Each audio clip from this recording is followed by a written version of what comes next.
In Miami, Captain Jackie, a member of the Tactical Narcotics Division, sits with a terrified informant who is clearly falling apart. The woman is convinced somebody has been tracking her movements and watching her house. Jackie tries to calm her down, telling her she is close, almost at the finish line, and just needs to hold on a little longer. But the moment Jackie steps out of her car and continues on foot, a shot tears through the silence. She is hit hard, but even wounded, Jackie somehow manages to pull out her phone and type a message to someone. Seconds later, masked men move in, and one of them finishes her off. After Jackie is murdered, the rest of her unit is pulled into questioning by the FBI. Detectives Numa, Mike, and Lolo are interviewed, along with Sergeant J.D. At the same time, Chief Tom speaks privately with Lieutenant Dane, who has only recently been promoted following Jackie's death. Tom asks Dane if the federal agents have cleared him yet. Dane says they accepted his alibi, so for now he is in the clear. Tom then wants to know what Jackie had been digging into before she was killed. Dane keeps it simple. She was following money, a lot of money. He admits it bothers him that the FBI does not seem nearly as interested in solving Jackie's murder as they should be. Tom exhales, frustrated, saying the whole division is already cracking under pressure. And now, to make things even worse, the feds want the entire narcotics team shut down.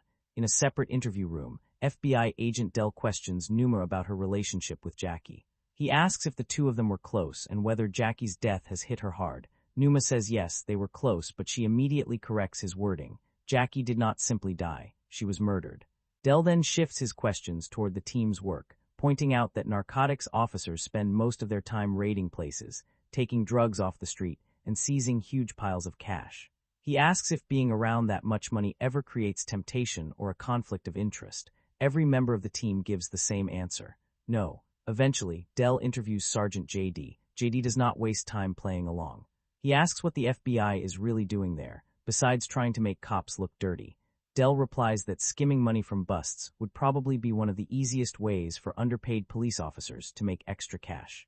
J.D. pushes back, asking if Dell is suggesting someone from narcotics killed Jackie. Dell calmly says he never said that. J.D. tells him they should be out looking for Jackie's killer instead of sitting around accusing her own team.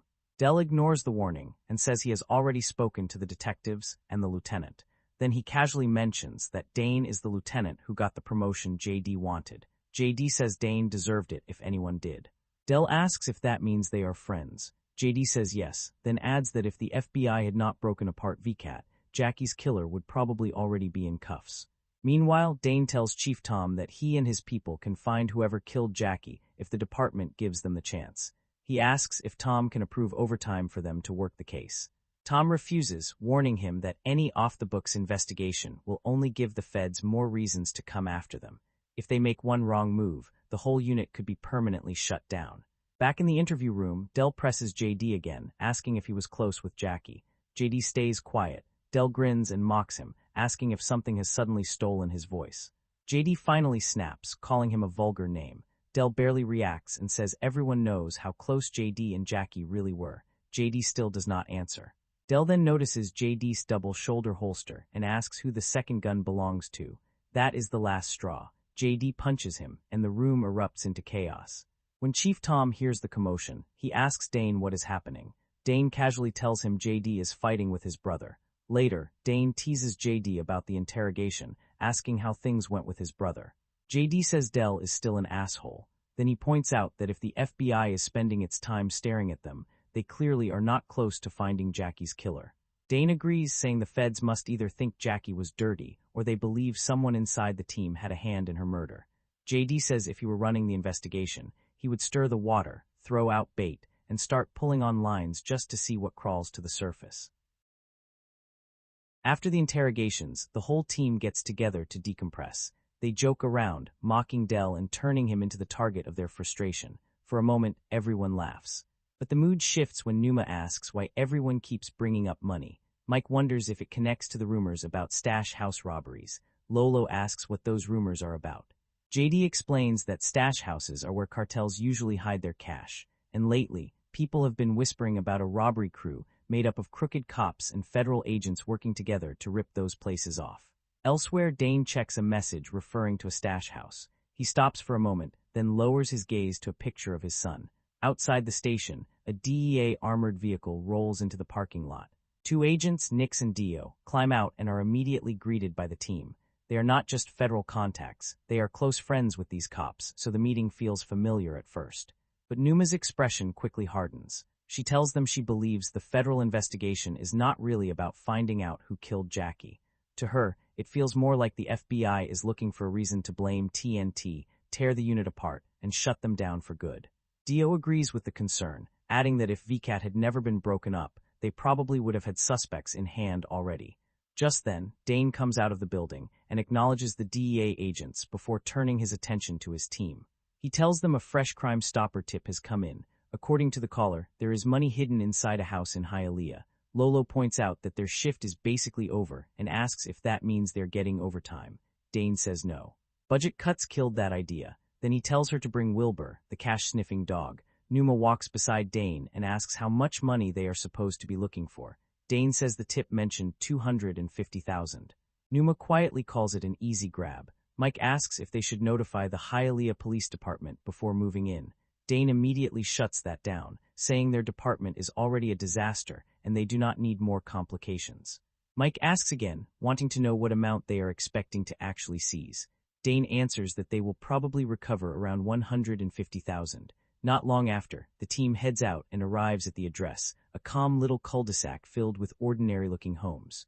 Nothing about the neighborhood screams cartel money. JD asks Dane how they are going to play it.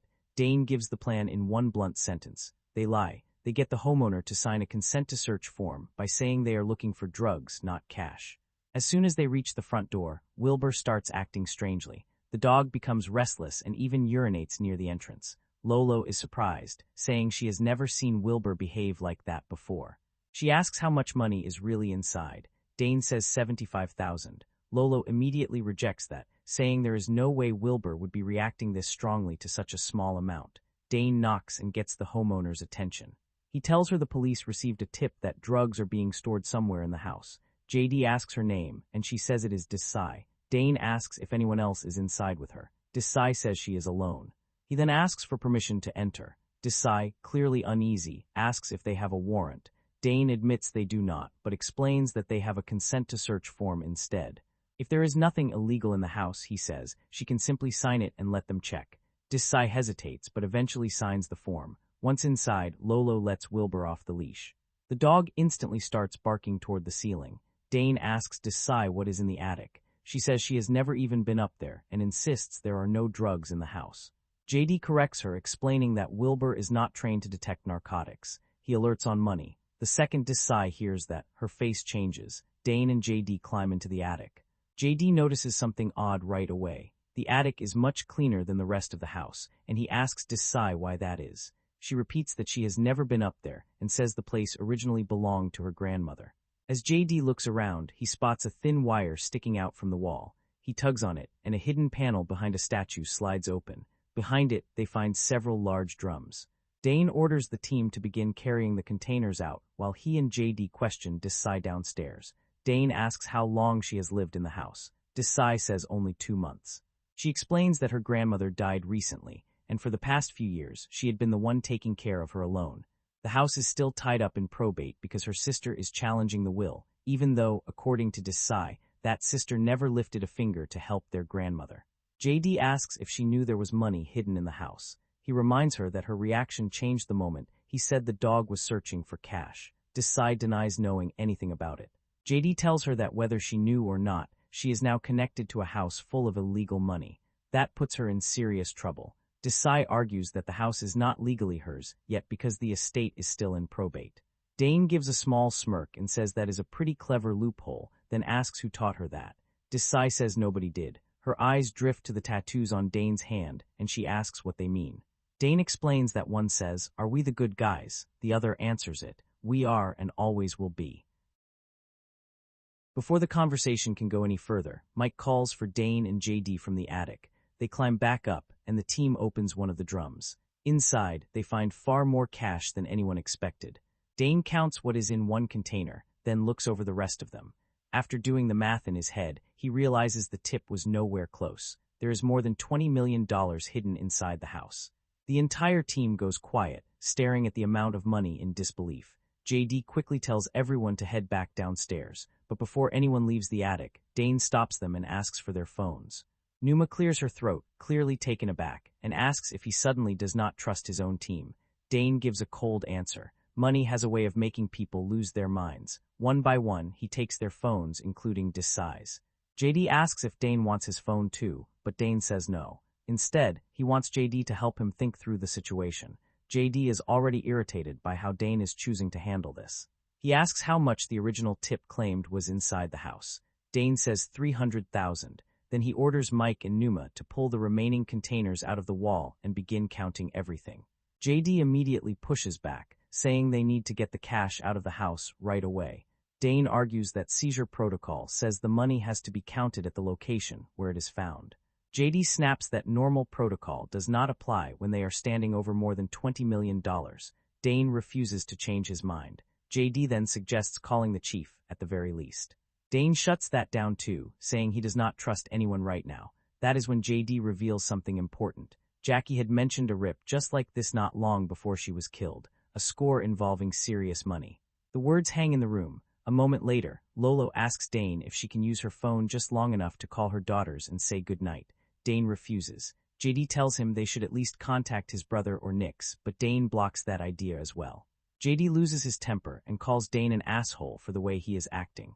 Desai, listening from nearby, warns them that they are making a bad mistake. She tells them to take whatever money they want and leave before the situation gets worse for everybody.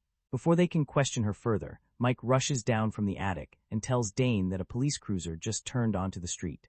Dane and JD step outside to deal with the local officers. They identify themselves as narcotics. One of the cops says nobody notified them about a raid happening in the neighborhood. JD brushes him off, saying patrol officers do not need advance notice. The officer fires back, telling JD to go screw himself, and says he is calling his superiors. As the cruiser drives off, JD notices the officer in the passenger seat and recognizes him. The cop, however, acts like he has never seen JD before. JD tells Dane that the man used to be with VCAT, and his partner probably was too. Maybe they got reassigned after the unit was broken up. Dane asks if JD thinks those cops knew about the RIP money. JD cannot say for sure. Still, both of them decide it is smarter to gear up. They grab their vests, extra weapons, and more magazines just in case. Inside the house, Desai is now handcuffed to a chair while Lolo, Numa, and Mike continue moving the containers into the garage. As they work, Mike admits he does not like the way Dane is running things, especially refusing to notify anyone higher up. He says Jackie never would have handled a case like this. Numa reminds him that Dane is in charge now, and whether they like it or not, they have to follow his lead. Dane and JD enter the garage and tell everyone to put on their vests. Dane then apologizes to Lolo for not letting her call her daughters. She accepts it with a quiet nod, understanding the pressure they are under. Dane sends Mike outside to take a defensive position. Then he picks up a stack of cash and gives Lolo and Numa their instructions. If a bundle is marked 250, they leave it alone. If it has no label, they count it. Then with a dry laugh, he says this whole thing would be a lot simpler if they just stole the money. Outside, Mike secretly uses a burner phone to send a text to the chief. Back inside, Desai finally admits something to Dane. Ever since she moved into the house, someone has been calling her and telling her to leave for a few hours at a time. She insists she has no idea who the caller is. Dane asks what she meant earlier when she told them to take the money and walk away. Desai says that was exactly what she was told to say if the police ever came poking around. She notices a photo of a young boy and asks Dane about it.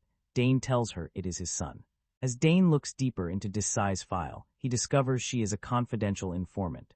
Her statements were sealed to protect her identity. Desai explains that her ex-boyfriend stole drugs and cash, and she cooperated with the police because it was the only way to keep herself safe. Dane and JD press harder, accusing her of knowingly allowing cartel money to be stored inside the house and benefiting from it. Desai does not answer. Then, out of nowhere, an old rotary phone rings. Desai immediately panics and tells them not to pick it up. JD ignores her warning and answers. On the other end, a distorted voice gives them one simple order. They have 30 minutes to leave the house with $150,000. If they do not, everyone inside dies. JD ends the call and turns to Dane with a grim look. They have 30 minutes before whoever is behind this comes through the door, but instead of moving on, JD immediately challenges him. He wants to know why Dane lied about the tip. Dane told him the call mentioned 300 grand, but the voice on the phone just demanded 150. JD presses him, asking what is really happening here. Dane tries to wave it off, telling JD to let him handle the situation, but JD is done playing along. He says Dane has been acting off from the moment they stepped inside the house. Then he demands to see the actual Crime Stopper tip. At this point, JD admits he no longer trusts him, and part of him thinks Dane may be trying to pocket the money himself. Dane says he does not have the tip on him. JD exhales in frustration and tells him to call Chief Tom right now, or he will do it himself. In the garage, Lolo and Numa continue sorting through the cash. Lolo picks up one tightly banded stack and stares at it for a second. Just that single bundle, she says, could completely change her life. Meanwhile, JD reaches out to Nix from the DEA. His tone is tense as he explains the Crime Stopper tip and tells him they have walked into a rip involving far more money than anyone admitted. He also says Dane still has not reported the real situation to the chief. Nix listens, then raises a disturbing possibility. What if this is the same stash house Jackie had been investigating before she was killed? And what if Dane, being second in command, found out about it? Nix goes even further, suggesting Dane may have murdered Jackie so he could get his hands on the cash. JD immediately pushes back, refusing to believe his friend would do that. But Nix reminds him that Dane is not the man he used to be. His son died from cancer, his marriage collapsed, and now he is walking around like someone who has nothing left to lose. JD curses under his breath and says he is calling his brother, but Nix tells him not to bring the FBI into this. He asks for JD's location and says he will be there in 10 minutes. Inside the house, Dane tells Lolo and Numa that maybe they all need to come to some kind of agreement, because he is tired of risking his life for the salary he is making. Outside, Mike notices something strange. Across the cul-de-sac, lights are beginning to switch on, one house after another. JD steps out and sees it too. Mike points out how empty the whole street feels. There are houses everywhere, but no real signs of people living in them. He guesses the cartel must have bought the entire block. Then JD spots one porch light flickering in a pattern. He realizes it is Morse code and reads the message. It says, "Pigs." JD tells Mike to warn Dane while he goes to check the house himself. At the same time, Mike gets a message from the chief. Back inside, Dane finally contacts Chief Tom, but even then, he does not tell the full truth. He gives the stash house location and reports the rip as roughly $150,000. Then he says the team will count the cash and leave without needing backup. A few minutes later, Desai quietly tells Mike that Dane and the two women are planning to steal the money. She says she overheard them talking in the garage. She also tells him Dane lied to his superior by claiming there was only $150,000 in the house. Desai says Mike is the only person she feels she can trust. Just then, Dane opens the garage door. Mike tells him JD went to check a house up the street where someone was flashing a porch light in Morse code. Dane and Mike head out to investigate. Not long after they leave, the phone rings again inside the house. This time, Numa answers it. The same disguised voice tells them they now have only 10 minutes to leave, or everyone inside will be killed. Out on the street, Mike and Dane walk toward the house JD entered. Mike points it out. Dane suddenly asks him if he is a snitch. Mike laughs it off, but Dane tells him to go back to the stash house while he checks the place himself. As Mike walks away, he secretly makes a call and tells someone that Dane is about to take the cash. He says they need to move immediately. Inside the other house, JD gets a message from Nix. Before he can react, someone steps up behind him and presses a gun to the back of his head. Back at the stash house, Desai begs Mike to unlock her cuffs. Mike tells her nothing bad is going to happen to her. He says he already called someone, and help is coming. Then he heads into the garage and asks Lolo and Numa if they need help counting the money. They respond coldly, making it clear they do not want him involved. Moments later, Dane returns to the garage. Numa tells him about the latest phone call. They have 10 minutes before people start dying. Mike asks where JD is. Dane says they got separated. Then, without warning, the power cuts out. The entire house drops into darkness. Gunfire explodes from every direction, bullets ripping through the walls and windows. In the chaos, Lolo is hit. Dane orders Numa to stay with her, while he and Mike move out to chase the masked attackers. Inside the house, Numa rushes to Lolo's side and starts working on her wound, trying to keep her steady while everything around them falls apart. At the same time, she unlocks Daisy from the chair, realizing they may need every person moving if they want to survive what is coming. Outside, Dane and Mike push toward the attackers. Dane catches up to one of the masked gunmen and drops him, but the other two manage to slip away before they can be stopped. Before Dane can finish off the wounded man, JD steps in and stops him. He points out that this is the same man who had been flashing the porch light from up the street. JD tells Dane the man belongs to the cartel, but here is the strange part. They were not the ones who stormed the house. Someone else attacked it. The cartel man makes a call to his boss, then passes the phone to Dane while warning Mike to keep his distance. On the line, the cartel boss explains that his people had nothing to do with the violent assault tonight. He says the money is no longer worth the trouble to them, especially now that a police officer has already been killed. They want out.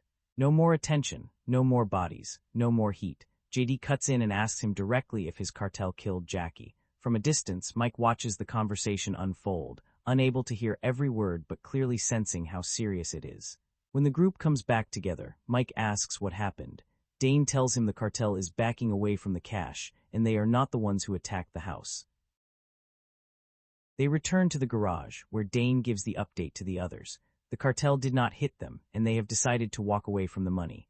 Lolo, still shaken but thinking fast, suggests they book only the amount from the Crime Stopper tip and divide the rest among themselves. Numa immediately reminds her that Dane already called the chief. JD turns to Dane and asks when exactly that happened. Dane says he called earlier and told the chief about the house and the rip. But JD finally says what has been building in his mind for a while. There was never any Crime Stopper tip. Dane invented it because he planned to steal the money. JD reminds everyone that Dane was Jackie's second in command. So if Jackie had discovered this stash house, then Dane probably knew about it too. Dane denies it, then flips the accusation back on JD. He says maybe JD is the one who arranged the attack. After all, JD recognized the former VCAT detective outside, and ever since then, everything has gone sideways. Dane also points out that JD disappeared for almost half an hour and came back with an armed cartel member. JD fires back with something even heavier. According to the cartel, Jackie was killed by someone from her own team. Then he looks Dane dead in the eyes and calls him a cop killer. The argument turns physical almost instantly. Dane and JD start swinging at each other, their anger finally boiling over. Mike and Numa rush in and force them apart before it gets worse. Dane then orders Mike outside to keep watch and look for Daisy. Once outside, Mike checks his vest and realizes his burner phone is gone. Meanwhile, JD gets a call from Nix and tells him to hurry. He says Dane has gone off the rails and is about to steal the RIP money.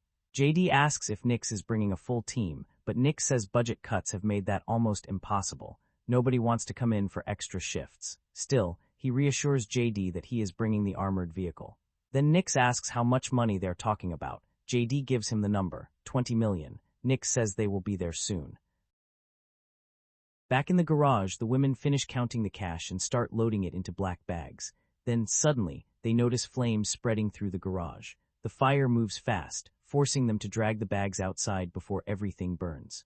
Just then, the DEA armored vehicle pulls up. Dane looks surprised when he sees Nix arrive, but he quickly hides it. He tells Mike to load the money into the truck. Then he orders JD to stay behind with Lolo and Numa. JD immediately pushes back, yelling that he does not trust Dane, and that is exactly why he called Nix in the first place. The argument starts heating up again, but Nix steps between them and shuts it down, ordering both men into the armored vehicle. Inside the truck, JD quietly draws his gun as a precaution. Dane notices and does the same. The tension inside the vehicle is almost as dangerous as anything waiting outside. Dane asks where they are taking the cash. Nix says they are heading to a DEA holding facility near the hospital. JD starts typing a message on his phone. Nix asks who he is contacting. JD says he just texted the chief the meeting location, since Dane supposedly already told him about everything. Mike immediately corrects him. No, Dane did not tell the chief everything. He says the chief knows about the RIP, but not the real amount of money. Dane snaps at Mike, asking how he could possibly know that. Then he brings up the question from earlier again. Is Mike a snitch? Mike tells him to go screw himself. Then he reveals that Daisy told him the truth. She said Dane reported the RIP as only $150,000 and planned to split the rest with Lolo and Numa. Dane smirks, not looking surprised at all. Then he admits that was exactly what he wanted Daisy to believe. She heard what he needed her to hear. A flashback reveals Dane silently signaling the women to play along while he announced that they were going to rob the RIP. Back in the present, Dane explains that once Daisy believed the money was being stolen, she turned to Mike because he seemed like the decent one, the person she could trust. Dane explains that he knew Daisy would repeat what she heard to Mike, especially the part about the chief being told the RIP was only worth $150,000. But he reminds Mike that this was not the first time he had thrown that number around. Earlier, He had given Mike that exact figure, while deliberately feeding different amounts to different members of the team. JD immediately cuts in, pointing out something they cannot ignore. The person who called the house used that same number too. Leave with $150,000 or everyone dies. Mike insists they already have his phone, so he could not have been the caller. JD reminds him that Mike has been using a burner. Dane then reveals another move they made earlier. During the fake fight between him and JD quietly lifted Mike's phone without him noticing. Dane lays it out clearly now. Mike was the one who contacted the local cops. Mike was the one who started the fire. And Mike had spent the entire night trying to steal the rip for himself. Mike denies it, but Dane does not stop. He admits he has been lying all night, not just to the team, but even to JD. Then he tells them he only recently understood the full picture. A flashback shows Dane holding JD at gunpoint, only to lower the weapon moments later. Dane tells JD the truth. There was never any Crime Stopper tip. The message that sent him to the house came from a burner phone Jackie used the night she was killed. Dane explains that everything he did afterward was part of a setup to expose whoever murdered her. He admits he lied to JD because the performance had to look real. Everyone had to believe Dane was spiraling, tempted, maybe even corrupt. Jackie had suspected someone inside law enforcement was dirty, and she planned to use this stash house as bait to draw that person out. But before she could make her move, she was killed. JD asks who the corrupt person is. Dane says they are going to find that out tonight. Then he looks at Mike and adds that Mike is definitely part of it. Dane tells Mike he already knows he is involved. What he really wants to know is who else is working with him. JD turns toward Nix and asks where the radios are, and who is monitoring their route, because they are driving across Miami with more than $20 million in the back. Nix claims he could not get higher approval for backup this late. JD reminds him that he told him exactly how much money was involved. Nix shoots back that JD also told him Dane had gone dirty.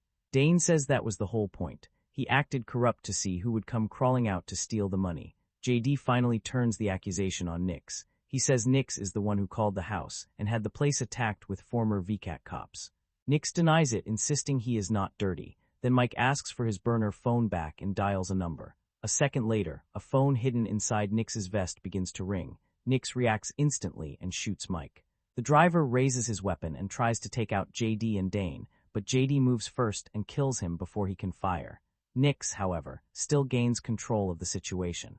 He takes both JD and Dane hostage and orders his partner to dump Dio's body out into the street. JD mutters under his breath, barely holding back his anger. Then he asks Nix if he was the one who killed Jackie. Nix says no, but Mike, bleeding badly, tells them the truth. Nix did it. Just then, JD's phone starts ringing. He slowly pulls it out and puts it on speaker. Dell's voice comes through from the other end. He tells JD they have eyes on the armored truck entering the street. It becomes clear that JD had already sent his brother their location earlier. Nix tries one last time to tempt them. He tells JD and Dane that with this much money, they could all disappear from their old lives and live like kings. But while Nix is focused on convincing them, Mike suddenly fires his gun. Everything erupts at once. In the confusion, both Mike and Nix manage to escape, each grabbing a bag on the way out. JD goes after Nix, while Dane takes off after Mike. The chase turns brutal. JD pursues Nix through the streets until he finally catches up to him near an overpass. Nix opens the bag, expecting stacks of money inside, but finds nothing but old telephone books. JD had swapped the cash before Nix ever got his hands on it. Furious, Nix raises his gun to shoot, but JD is faster. He fires first and kills him. Meanwhile, Dane hunts Mike through the marshes.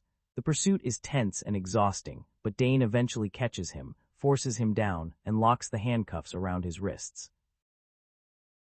In the aftermath, the team officially hands the money over to the FBI. The final seized amount comes to $20,650,480. Because of her role as a confidential informant, Daisy receives a $4 million reward. JD embraces his brother Dell and apologizes for the fight they had the day before. The tension between them finally breaks, replaced by something closer to understanding. Later, Daisy thanks Dane. She realizes he knew she would tell Mike everything. Dane nods and says he trusted her to do the right thing. Daisy then mentions the policewoman who had spoken to her before everything went bad. Dane gives her the name, Jackie. He tells Daisy that because of Jackie, they were able to find her and uncover the truth. Daisy looks again at the tattoo on Dane's hand. This time, Dane explains what it really means. It was the last question his son ever asked him before dying of cancer at just 10 years old. "Are we the good guys?" Dane says he answered him the only way he knew how. "We are, and we always will be." The rip starts with a pretty simple setup, but honestly, it's the kind of setup that can work really well if the movie knows how to squeeze tension out of it. A decorated Miami police captain is murdered, and right away, the mood is messy.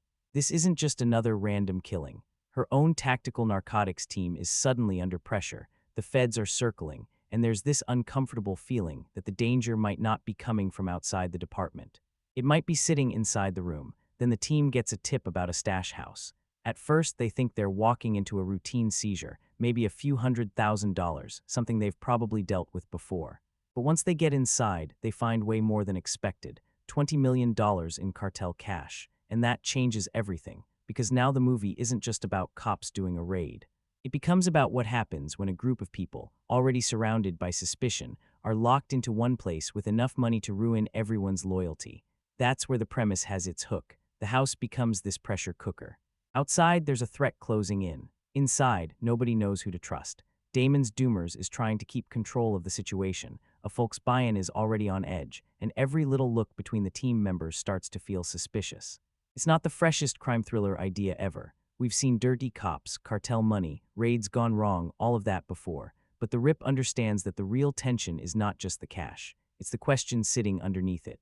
Who is actually clean here? And for a while, that question is enough to pull you in. The movie also throws in that familiar little phrase at the beginning, inspired by true events. And look, I get why films do this.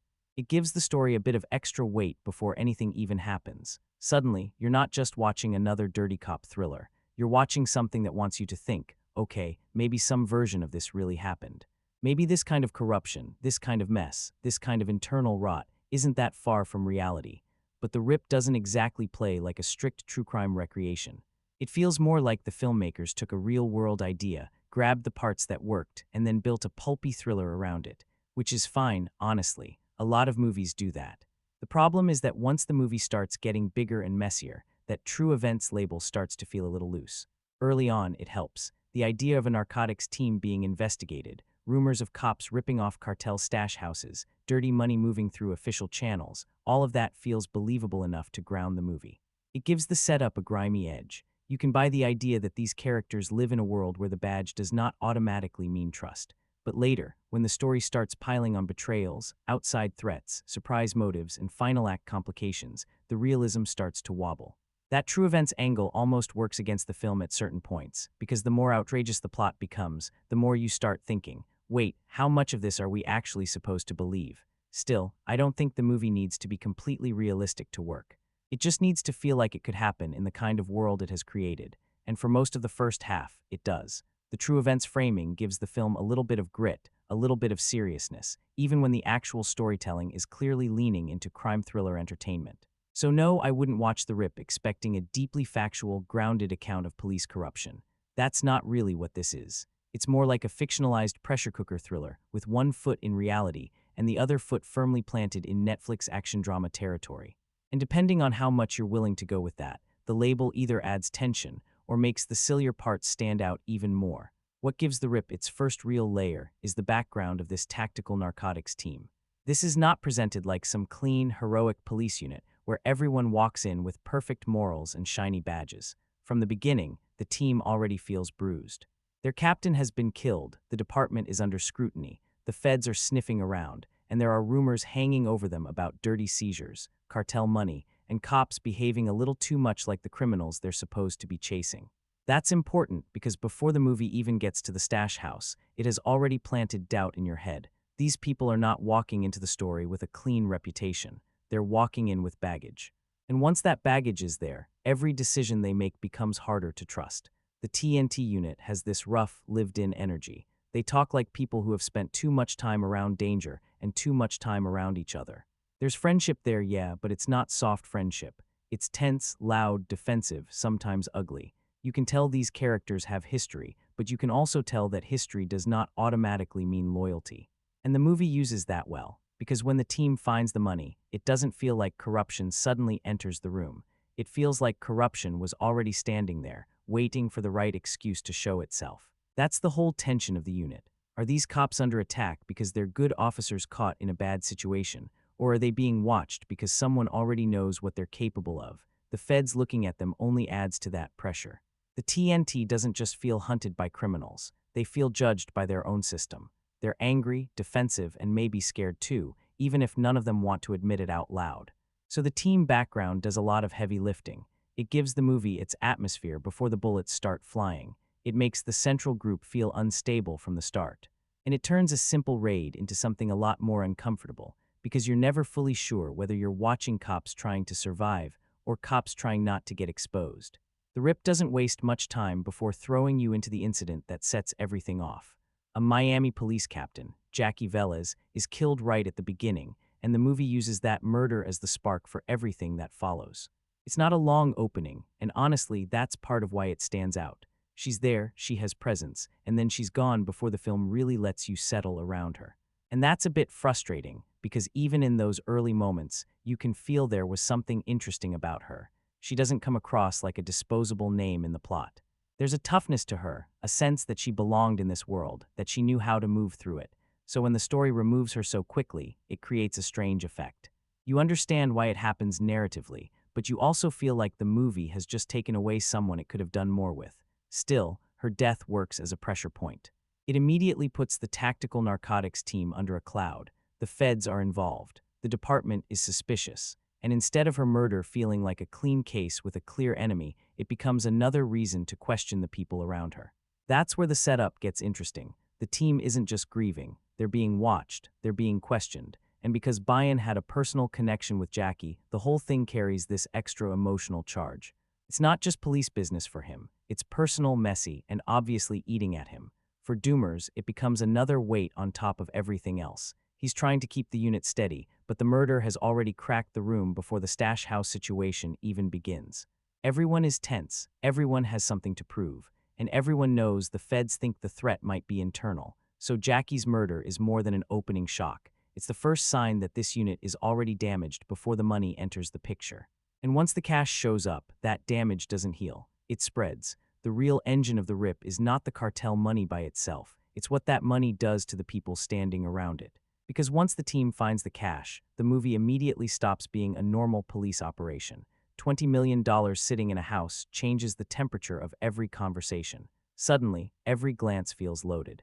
Every pause feels suspicious. Even simple decisions, like whether to call it in, who should stay near the money, who should count it, who should leave the room, start feeling like little moral tests. And that's where the corruption angle works best. The movie understands that dirty money doesn't need to whisper very loudly. It just has to sit there. That's enough. You put a fortune in front of people who already live in a world of violence, pressure, bad reputations, and half-truths, and you don't need some big villain speech to explain the temptation.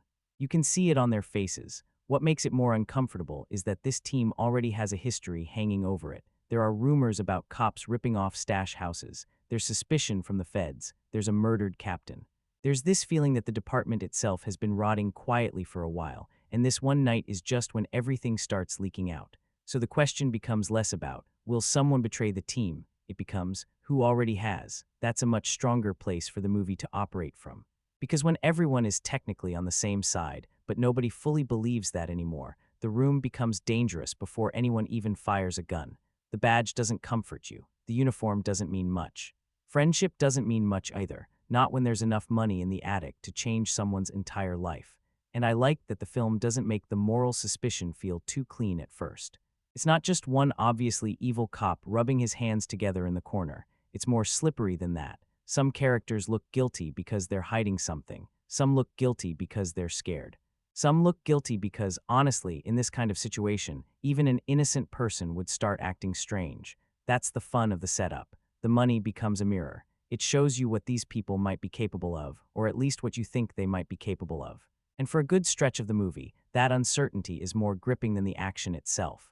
The moment the Rip really locks into its main idea is when the team finds the money. At first, the raid feels almost routine. A tip comes in, the unit moves on a house, and everyone seems to expect a manageable seizure. Maybe some cash, maybe some cartel connection, maybe another dirty little job in a city already full of them.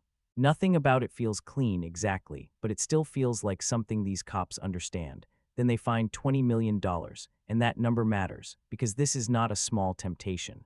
This is not a bag of cash someone can pretend not to think about.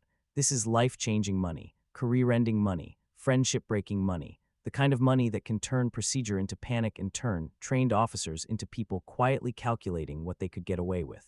That's when the stash house becomes more than a location. It becomes the whole movie's pressure point. The team is stuck inside with the cash, and the situation keeps tightening. They're supposed to count it, secure it, follow protocol, do the job properly. But every extra minute they spend in that house makes things worse. Outside threats start closing in. Phone calls raise the stakes. Nobody knows who else knows about the money. Nobody knows who inside the room might already have a plan. And I think that's where the film gets its best tension, not from the idea that criminals want the money back, because of course they do. That part is expected. The better tension comes from watching the cops slowly realize that the biggest threat might not be outside the door. It might be standing 2 feet away from them. The cash almost becomes this silent character in the room. It doesn't move, it doesn't speak, but everything bends around it. The arguments get sharper, the loyalties get weaker. Even Damon and Affleck's characters, who are supposed to have history, start feeling like they're standing on opposite sides of something much bigger than a police operation. And the film is smart enough, at least in the beginning, to let the money sit there and poison the atmosphere. You don't need constant shootouts right away. You just need that question hanging in the dark. Who wants this badly enough to cross the line? That's the hook of the stash house conflict. It takes a simple raid and turns it into a waiting game, a loyalty test, and a survival situation all at once. For a while, that is more than enough. One of the smarter choices the Rip makes is keeping the story boxed in. Most of the movie is not trying to jump across the city, follow 10 different subplots, or turn into some giant cartel war spectacle. It keeps bringing us back to this one house, this one pile of money, this one team of cops who are slowly running out of patience with each other. And honestly, that contained setup is where the movie feels most confident.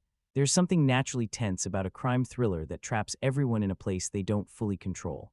The stash house is dark, uncomfortable, and full of bad energy from the moment they step inside. It doesn't feel like a location where things are going to be solved neatly. It feels like a place where people are going to start making mistakes. And because the story seems to unfold over a very short period, almost like one long night going wrong, the pressure has a different kind of rhythm. The characters don't have time to go home, cool down, think clearly, or get distance from the situation. They're stuck there. The money is right there. The threat outside is getting louder. The suspicion inside is getting uglier. That kind of structure can be really effective when it works, because every scene feels like it is happening inside a tightening circle. The longer they stay in the house, the smaller the movie feels, but in a good way. You start noticing little reactions. Who is standing where? Who looks too calm? Who gets too angry too quickly? Who is trying to control the room and who is quietly slipping away from it? The problem is, this approach also exposes the movie's weaker stretches. When the tension is sharp, the single location setup makes everything feel claustrophobic and dangerous. But when the writing starts circling the same arguments, or spending too much time in that dark house without enough movement, you can feel the middle section drag. That pressure cooker feeling briefly turns into waiting around. Still, I respect the choice. The Rip is at its best when it trusts the simple mechanics of its setup: a house, a team, a fortune, and the feeling that someone in the room is not who they claim to be. That's not a massive canvas, but it doesn't need to be. Sometimes one bad night in one bad house is enough to tell you exactly who people are. The Rip works best when it stops pretending the money is just evidence. Because once that cash is found, it becomes something uglier. It becomes a test, not a loud, dramatic, movie trailer kind of test, but the quiet kind. The kind where people start looking at each other a little differently. The kind where one wrong sentence can make a friendship feel fake. And that's really what the movie is playing with: trust under pressure. These characters are supposed to be a team. They've worked together, fought together, probably covered for each other more times than they'd admit. But the second $20 million enters the room, all of that history starts to feel negotiable. Loyalty suddenly has a price tag, and the scary thing is, nobody knows whose price has already been met. Greed is obvious here, but I don't think the film treats it as simply as money makes people bad. It's more interesting than that. The money gives people permission to reveal what was already inside them. Some might see it as a chance to escape. Some might see it as payment for years of dirty work and danger. Some might convince themselves they deserve it because the system is already corrupt anyway. That's where the idea of fairness comes in. Because in a world like this, fairness is not clean. These cops are dealing with cartel cash, dead officers, federal suspicion, and a department that already feels morally broken. So when someone looks at that money and thinks, "Why shouldn't we take it?" the movie wants you to understand how that thought could happen, even if you don't agree with it. Responsibility is the other side of it. Doomers is trying to hold the line, at least on the surface. He has to make the call, keep the team together, follow procedure, and somehow survive a situation that keeps changing every few minutes. But responsibility gets harder when nobody trusts the person giving orders. And Bayan, already angry and wounded, pushes against him in a way that makes the whole friendship feel like it could snap at any second. That's the tension I liked most, not just who is the traitor, but whether these people ever really trusted each other in the first place, because betrayal only hurts if there was something real to betray. And the Rip keeps poking at that idea. Maybe the team was loyal once, maybe they still are, deep down, or maybe loyalty was just easier when there wasn't a mountain of cash sitting between them. For a good chunk of the movie, that uncertainty gives the story its pulse. A big reason the Rip is even on most people's radar is obvious. Matt Damon and Ben Affleck are back together, and honestly, that still matters. There's a certain kind of screen chemistry you can't really fake, and these two have it because they're not just acting like people with history. They bring history with them. You feel it before the script even explains anything. The shorthand is already there. The pauses, the little looks, the way one of them can push the other without the scene needing to underline it too heavily. It feels lived in. That helps the Rip a lot, because the movie is built around trust slowly breaking down.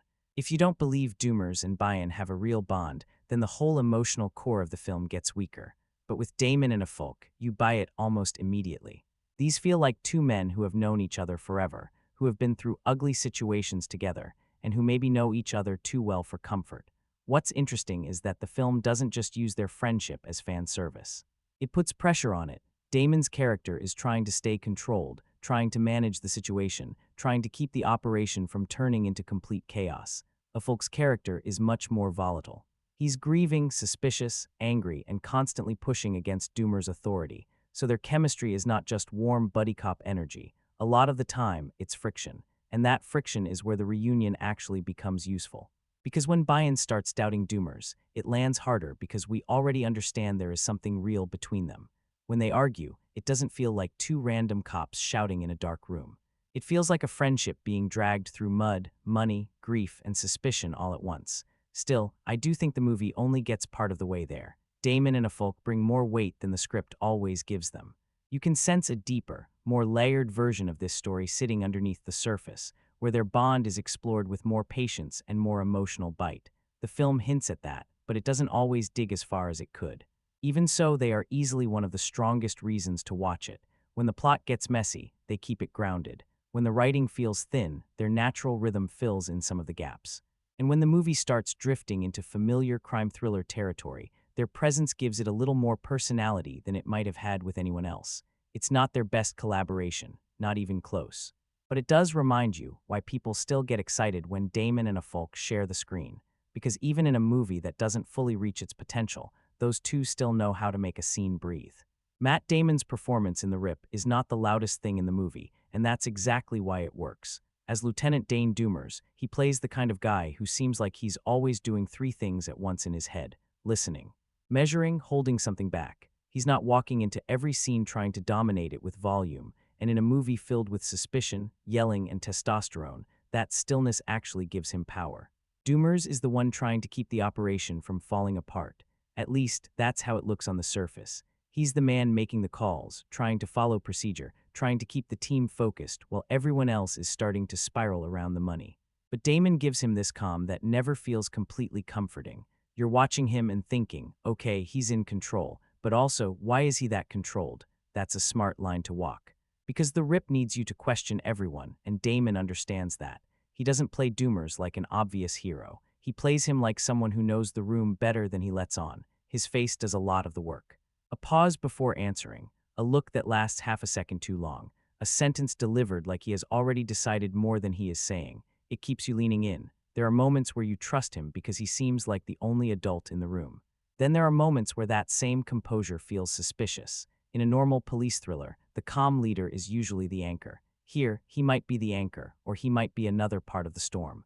Damon lets both possibilities sit there, and that's probably the best thing about his performance. He doesn't overplay the mystery. He doesn't wink at the audience. He just carries Doomers with this quiet heaviness, like a man who has seen too much, lost too much, and maybe made peace with things he shouldn't have made peace with. Is the script always strong enough to match what Damon is doing? Not really. There are places where you can feel him bringing more depth to the character than the writing fully provides. but that's also why he matters so much here. When the story gets thin, Damon gives it weight. When the plot starts moving into familiar territory, he keeps Doomers feeling human enough to stay interesting. It's not a flashy performance. Nobody is going to call this one of his career-defining roles, but it is controlled, grounded, and quietly slippery in a way that fits the movie perfectly. Damon knows exactly what kind of thriller he's in.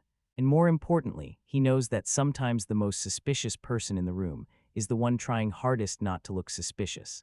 Ben Affleck is doing the opposite job from Damon in The Rip, and that contrast is a big part of why their scenes work. Damon's Doomers is controlled, almost too controlled. Affleck's buy-in feels like he's one bad sentence away from exploding. He walks into scenes with his jaw locked, shoulders forward, voice already loaded with irritation.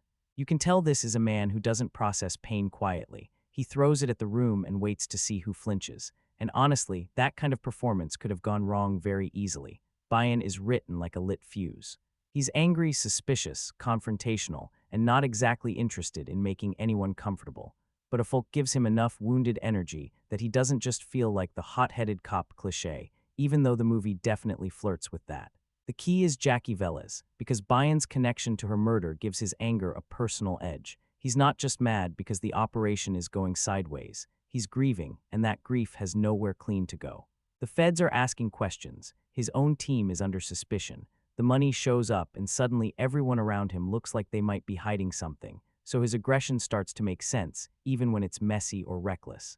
What I liked about Affleck here is that he doesn't play Buy-in as purely emotional. There are little moments where you can see calculation underneath the rage. He may be loud, but he's not stupid.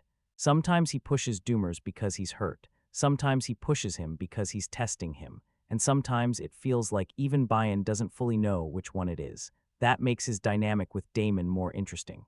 Buy-in is constantly challenging Doomers, questioning his choices, refusing to just fall in line. And because these two characters have history, those confrontations feel personal. It's not just chain of command.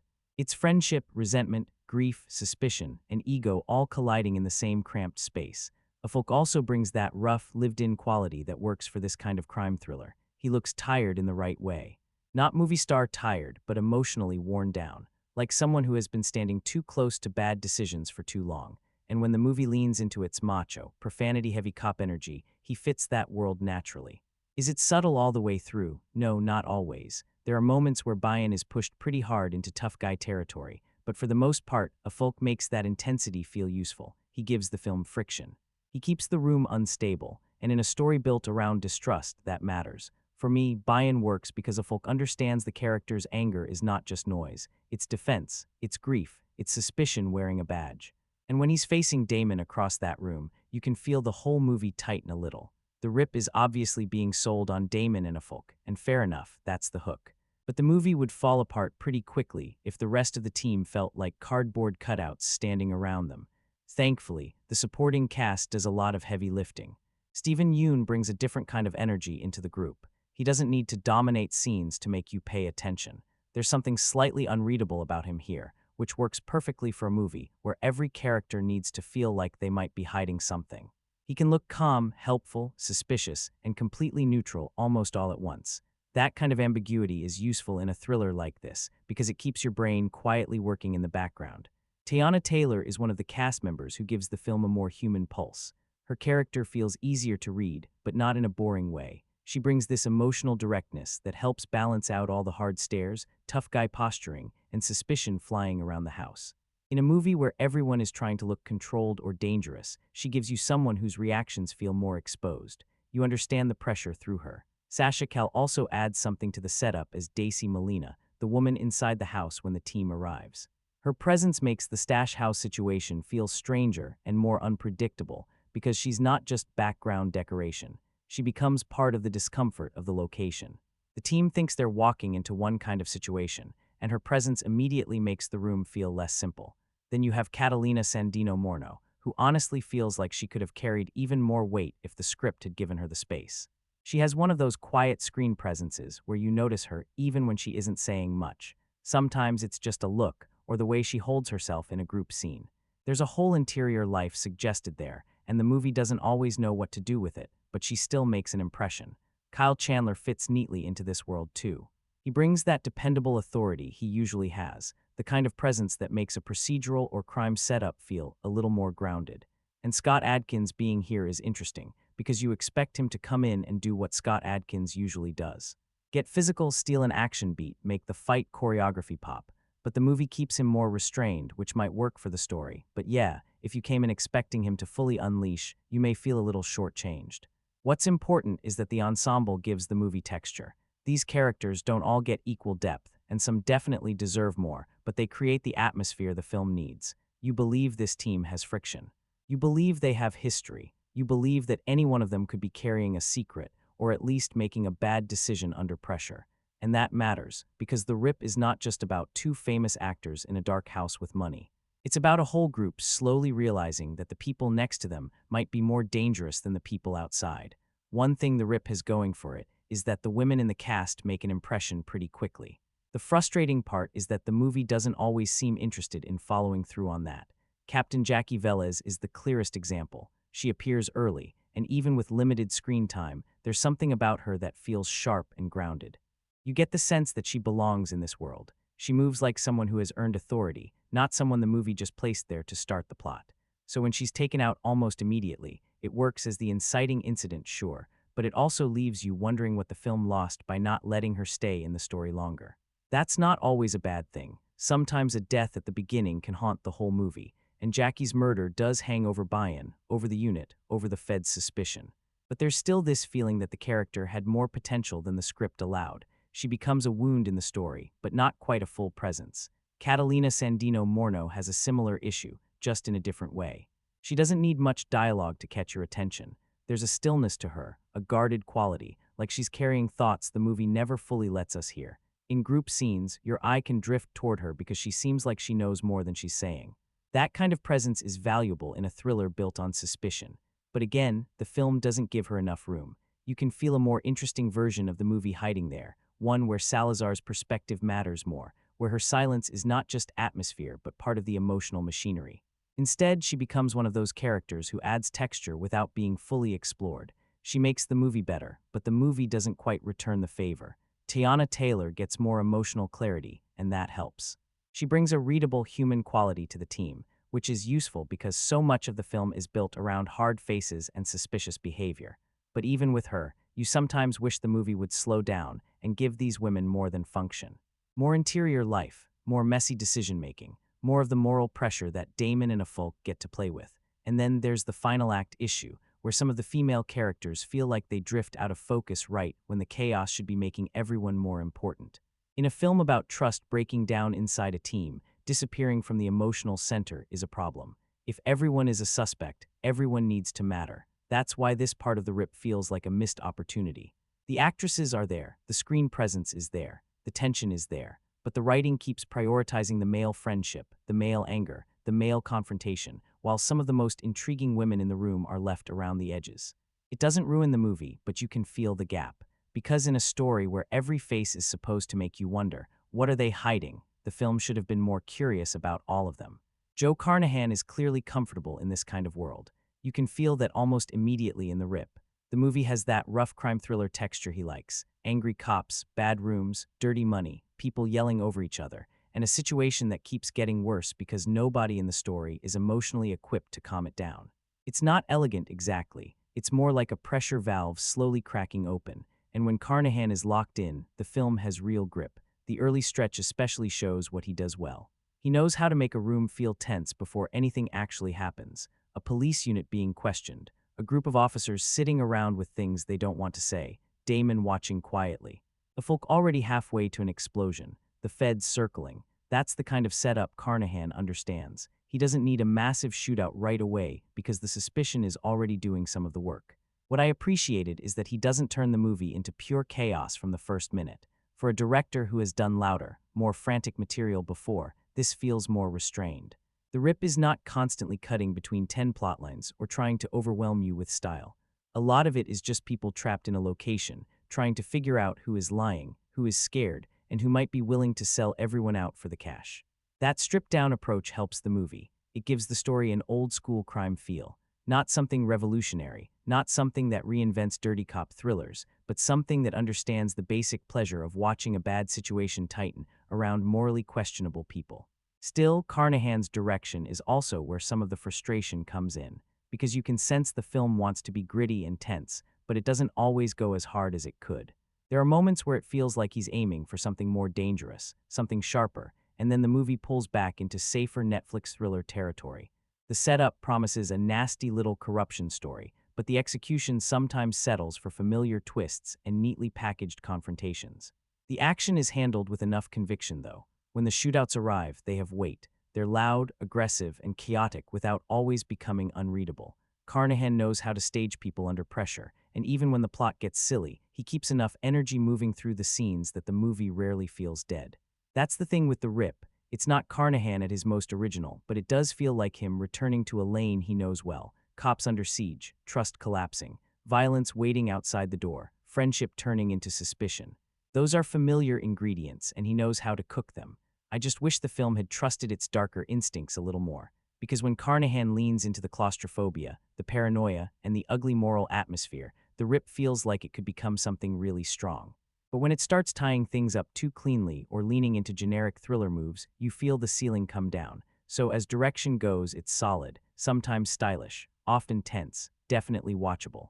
But it also feels like a film made by someone who knows how to make this kind of movie, and maybe could have made a much better version if he had pushed it just a little further. The best parts of The Rip are not always the loudest parts. That might sound strange for a movie that eventually turns into a shootout-heavy crime thriller, but honestly, the film is at its strongest when people are just sitting in rooms, watching each other, trying not to say the wrong thing. The interrogation scenes early on do a lot of work. They immediately put the tactical narcotics team in a defensive position. These are cops who are used to asking the questions, not answering them. So when the feds start pressing them, the power dynamic feels uncomfortable right away. Nobody wants to look guilty, but nobody looks fully innocent either. That's a good place for the movie to be. Carnahan lets those scenes breathe more than you might expect. There's tension in the pauses, in the way someone answers half a second too late, in the way Doomer stays calm while Bayan looks ready to snap. You can feel the procedural machinery grinding, but underneath that, there's something more personal. These people are not just explaining what happened. They're protecting themselves, protecting the unit, maybe protecting each other. Or maybe not. That uncertainty is what keeps the first half alive. Before the big action really arrives, the movie builds suspense through suspicion. It keeps nudging you to look around the room and ask, okay, who's dirty? And the smart thing is, for a while, almost everyone looks like they could be. Not in an obvious cartoon villain way, but in that tense, sweaty, crime thriller way where even a normal reaction starts to feel suspicious. The stash house adds another layer to it. Once the money is discovered, the tension stops being abstract. Now there is something physical sitting there, something everyone can see, something everyone might want. The cash becomes the thing that exposes cracks in the group. It changes the mood instantly. A conversation that would have been normal 10 minutes earlier suddenly feels like a warning. And I like that the film doesn't rush straight into gunfire. It lets the audience sit with the discomfort first. The threat outside is there, yes, but the more interesting threat is inside. These characters are close enough to know each other's weaknesses, but not close enough to fully trust each other when $20 million is on the table. That is where the suspense works. Not every twist lands perfectly, and later on the movie does lose some of that tightness. But during its strongest stretch, The Rip understands that tension is not just about danger. It is about doubt. It is about waiting for someone to blink. It is about watching a group of people slowly realize that survival might depend on trusting someone they no longer believe in. And for a while, that slow burn is genuinely gripping. The pacing in The Rip is kind of a weird thing, because for a while, the slow build actually works. The movie doesn't rush into action right away, and I was okay with that. In fact, I think the first half is stronger because it takes its time. It lets you sit with the team, watch the dynamics, feel the suspicions slowly creep in. You get the murder, the investigation, the raid, the discovery of the money, and then suddenly everyone is stuck in this uncomfortable situation where nobody knows who is clean and who is already thinking about the cash. That part has a nice slow burn rhythm. It's not explosive, but it has pressure. You can feel the movie trying to tighten the room one conversation at a time. Damon is controlled, Affleck is tense, the rest of the team is shifting around them, and the longer they stay in that house, the more you start watching small reactions instead of waiting for big action beats. That's when The Rip feels sharp. It understands that suspense can come from waiting, but then the middle stretch starts to test your patience a little. Spending so much time inside the stash house is a good idea on paper because that's where the paranoia lives. The problem is, after a while, you can feel the movie circling the same tension without always deepening it. There are only so many suspicious looks, arguments about protocol, and darkroom conversations you can sit through before the pressure starts turning into repetition.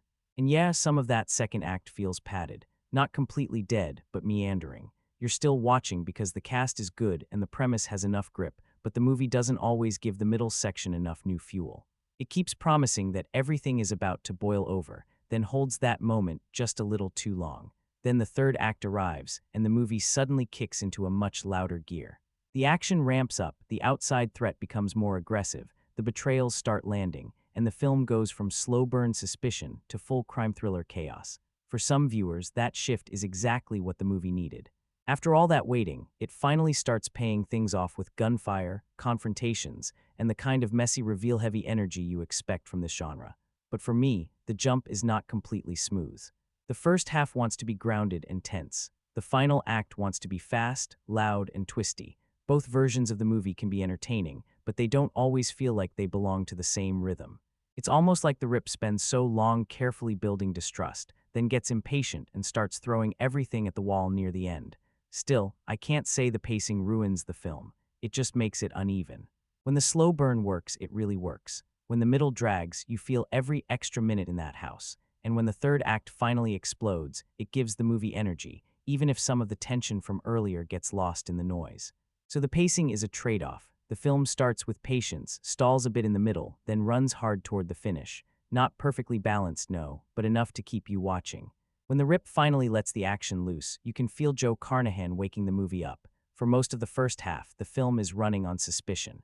People staring each other down, arguing over procedure, wondering who is clean, who is dirty, and who is quietly making a move. So when the bullets finally start flying, there's a real shift in temperature.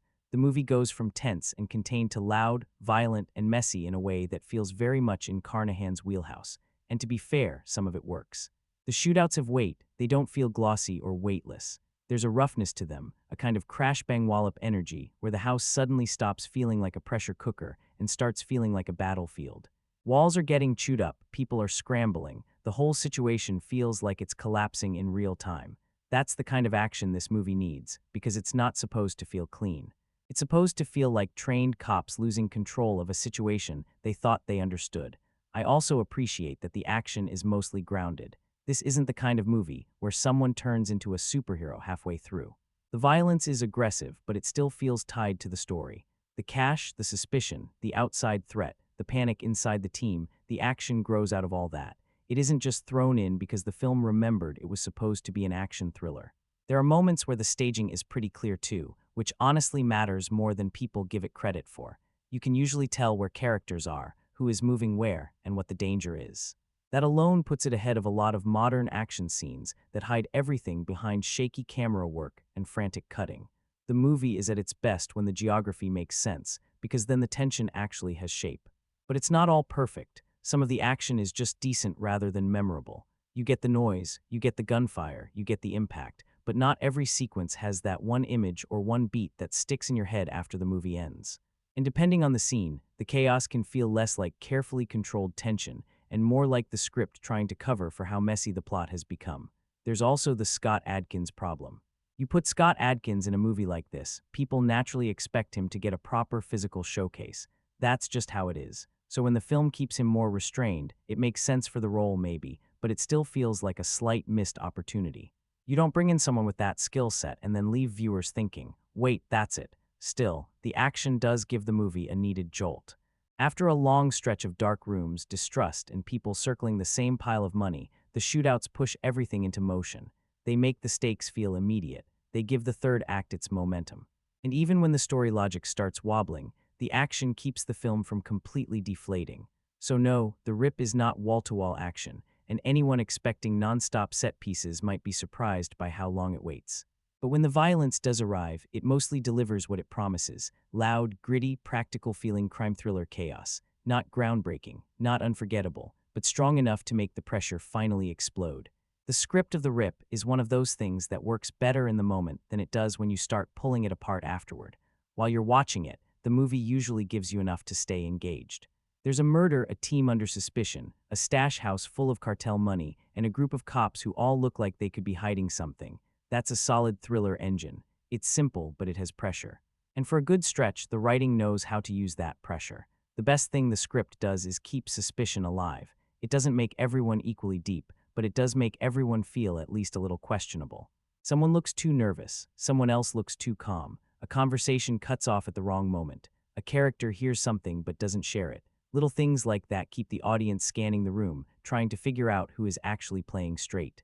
And that's fun. That's the kind of crime thriller writing that can pull you in even when the story itself is not wildly original. The movie also understands the value of delayed action. Instead of opening the floodgates immediately, it lets the mystery sit for a while. It gives you time to wonder what this team really is, what they have done before, and what $20 million might expose about them. The cash is not just a plot device, it becomes the thing that bends the whole script around it. Where the writing gets shakier is with the twists. Some of them work. A few developments arrive at the right time and give the film a needed push. There are moments where a reveal makes you rethink an earlier scene, or at least understand why a character was acting strange. That kind of thing is satisfying when it feels earned. And to be fair, The Rip does manage to keep the guessing game alive longer than some Netflix thrillers would. But the movie also has a predictability problem. Certain reveals can be spotted too early. You may not guess every detail, but you can feel the shape of the twist coming. And once that happens, the suspense changes. Instead of asking, "What is going on?" you start asking, "How long until the movie admits what I already think?" That's not always fatal, but it does weaken the impact. There's also a strange habit of explaining too much near the end. The film builds this whole atmosphere of paranoia and hidden motives. Then when it finally gets to the answers, it starts spelling things out more than it needs to. I don't mind clarity, but there's a difference between a clean reveal and a movie talking down to the audience. The Rip occasionally crosses that line. Still, I wouldn't call the script bad. Thin in places, yes. Familiar, definitely. But it has enough sturdy pieces to function. The premise is strong. The character tension is useful. The moral suspicion gives the story a pulse. And when the twists land, even if they're not shocking, they at least keep the movie moving. The issue is that the script feels like it had the ingredients for something sharper, something nastier, something that really dug into the corruption and betrayal, instead of sometimes settling for standard thriller mechanics. So the writing is both the reason The Rip works and the reason it doesn't fully stick. It knows how to hook you. It just doesn't always know how to surprise you. The Rip has a strong enough setup to pull you in, but the longer it goes on, the more you start feeling the cracks in the writing. At first, the story has a pretty clean hook: a murdered captain, a corrupt police unit under suspicion, a stash house, $20 million, a team that may or may not be loyal to each other. That is more than enough to build a tense thriller around. The problem is, once the movie has all those pieces on the table, it doesn't always know how to move them in a way that feels believable. The final act especially starts pushing things a little too far. What began as a grounded story about distrust and dirty money slowly turns into this pileup of betrayals, outside threats, hidden motives, and people showing up at exactly the right moment because the plot needs them there. Instead of the tension escalating naturally, it starts to feel like the movie is stacking complications on top of each other and hoping the chaos will feel like suspense. Sometimes it does, but sometimes it just feels confusing. You begin asking basic questions that the movie doesn't answer cleanly enough. Who is actually after the money? Who knew what and when? Which group is trying to steal it? Which group is pretending? Are these people acting out of greed, revenge, fear, or just because the script needs another twist? And when a thriller makes you ask those questions in an excited way, that can be fun. But when you're asking them because the storytelling feels muddy, that's a problem. There are also moments where character logic gets shaky. People make decisions that feel less like human choices and more like mechanical plot movement. Some characters disappear from Focusrite when they should matter more. Certain betrayals feel rushed. And by the time the movie gets to its bigger reveals, the grounded tension from the first half has been replaced by something much more generic. That's the frustrating part, because The Rip clearly wants to be a gritty, twisty corruption thriller. It wants you to sit with the idea that everyone in the room might be compromised. But instead of trusting that paranoia all the way through, the film eventually starts over-explaining and overcomplicating itself. And the climax, yeah, it's a mixed bag. There's energy there, there's action, there are confrontations. The movie is not boring in those final stretches, but it also feels like the script has written itself into a corner and is now trying to shoot its way out. The emotional stakes get blurred by the plot mechanics. The moral tension gets buried under noise, and some of the logic becomes harder to defend the more you think about it. that doesn't completely ruin the film because the cast is still strong enough to keep you watching. Damon and Affleck can carry a messy scene better than most actors can carry a clean one, but you can feel them doing more work than the writing sometimes deserves. In the end, the biggest weakness of The Rip is not that it has twists. It's that too many of those twists feel less powerful than the setup promised. The movie starts with suspicion, real suspicion, the kind that makes every face in the room dangerous. But by the final act, it starts leaning on thriller shortcuts, and that sharper, uglier movie you thought you were getting slips away a little. It's still watchable, it's still entertaining. But you can't ignore the feeling that the story had a much better ending hiding somewhere underneath all that chaos. So where does that leave The Rip? Honestly, somewhere in the middle. And I know that sounds like the safest possible answer, but it really is that kind of movie. It has too much craft, too much cast power, and too much tension to dismiss as disposable trash. But it also has too many familiar turns, too many script shortcuts, and too much untapped potential to call it great. It's a solid watch, that much is easy to say. For a Netflix crime thriller, especially one that could have easily turned into lazy algorithm content, The Rip has more personality than expected. It has Damon and Affleck giving the material weight. It has Joe Carnahan working in a genre he clearly understands. It has a strong premise, a tense setup, and enough paranoia to keep you leaning forward for a good chunk of the runtime. And when the movie is working, it really does work. The stash house feels dangerous. The money feels poisonous. The friendship between Doomers and Bayan gives the story something human to hold on to. The supporting cast adds texture. The action eventually arrives with enough force to wake the whole thing up. You can put this on and have a pretty good time with it, but then there's the other side of it. This should have been better. Not because every movie needs to be some masterpiece, but because this one clearly had the pieces. Damon and Affleck reuniting in a gritty police corruption thriller. That should feel like an event. Joe Carnahan directing a tense, contained crime story about dirty cops, cartel money, and broken trust. That should hit harder than this does. The setup is there. The mood is there. The cast is absolutely there. The problem is that The Rip often feels like it's satisfied with being watchable when it could have been memorable. It flirts with something darker and sharper, then backs away. It builds real suspicion, then leans into more generic thriller logic. It creates a morally ugly situation, then wraps parts of it up a little too neatly. And by the end, even if you enjoyed the ride, you may not feel much need to revisit it. That's the strange thing. I wasn't bored. I wasn't angry at the movie. I didn't feel like I had wasted my time. But I also didn't walk away thinking I had seen the best version of this story. I walked away thinking, yeah, that was pretty good, but it could have been so much nastier. For some viewers, that will be enough. If you like dark, gritty cop thrillers with tough dialogue, suspicion, shootouts, and a cast full of people who know exactly how to sell this kind of material, The Rip delivers. It's better than a lot of forgettable streaming action movies, and it has enough old-school crime energy to satisfy that itch.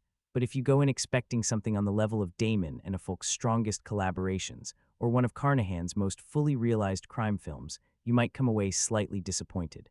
So my final feeling is this: The Rip is entertaining, tense in stretches, well-acted, and absolutely worth watching once.